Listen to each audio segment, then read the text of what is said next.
सुरुवात करायला लागायची. मला माहित नव्हतं की माझ्याबद्दल लोकांचे सगळ्यांचे एवढे चांगले विचार. मला नेहमी वाटायचं मी बऱ्याच वेळेला म्हणून लागतो मला माहित नाही मी चांगला बाप झालो की नाही. मला माहित नाही मी चांगला नवरा झालो की नाही. मला माहित नाही मी चांगला मुलगा झालो की नाही. मला माहित नाही मी मंडळीसाठी एक लाभदायक व्यक्ती झालो. तर मी ज्या ज्या माझ्याकडे बघितलं त्यावेळेला मला कमतरता दिसते. प्रत्येक गोष्टीमध्ये मी काहीतरी कमी आहे हे मला नेहमी जाणवतं. तर आज जेव्हा मी तुमच्याकडून ऐकलं त्यावेळेला मला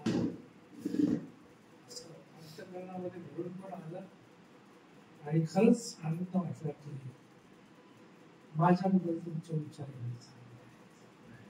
माहित नाही मी त्या लायकीच ऐकले नाही. मला मी कधीच म्हणणार नाही की मी त्या लायकीच तर माझ्यामध्ये देखील म्हणतात नाही असं नाही. मी तो कधी कधी भडकतो एकदम बोलतो ते सांगितलं सचिन पण सांगितलं पण सांगितलं. परंतु काही गोष्टी असतात की ज्या त्या वेळेला माणसाला करेक्ट करणं गरजेचं असतं. मी ते नंतर करतो म्हटलं तर ते होत नाही आणि नंतर केलेला तसा काय अर्थ राहत नाही. त्यामुळे जी गोष्ट ज्या वेळेला घडायला पाहिजे ती गोष्ट मला आवडते की त्या वेळाने सांगायला ते मला आवडतं. म्हणून बऱ्याच वेळेला मी तुम्हाला नाराज देखील केलं. बरेचशे लोक नाराज झाले की कसं वाटत तसं बोलतात कसं पण करतात. इव्हन मास्तर तुम्ही जरा शांत बसा.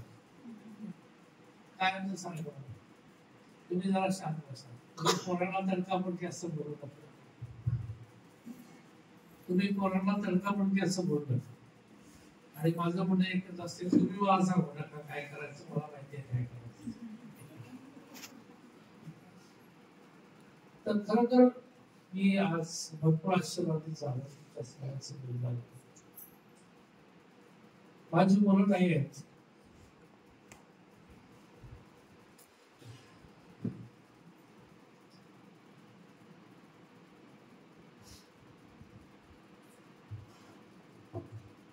आज तर माझ्यापासून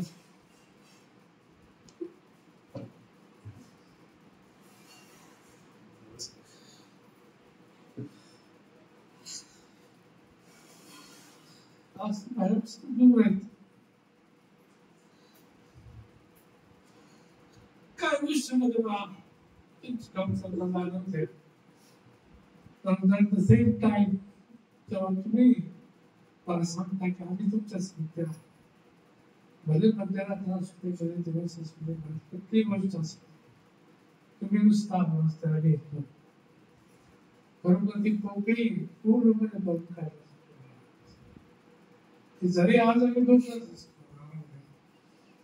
बऱ्याच वेळा अशी परिस्थिती येतात की काय बोलायचं काय नाही दोघंच आहे काय करायचं. मी काय तेवढा स्पिरिच्युअली जास्त नाही आहे की आमच्या बायकोसारखं सकाळी उठल्यापासून 5-7 तास रात्रीमध्ये बसायचं. मला 1 तास वेळ झाला परंतु बाकीचे तास करायचं काय तर मी झोपून राहतो.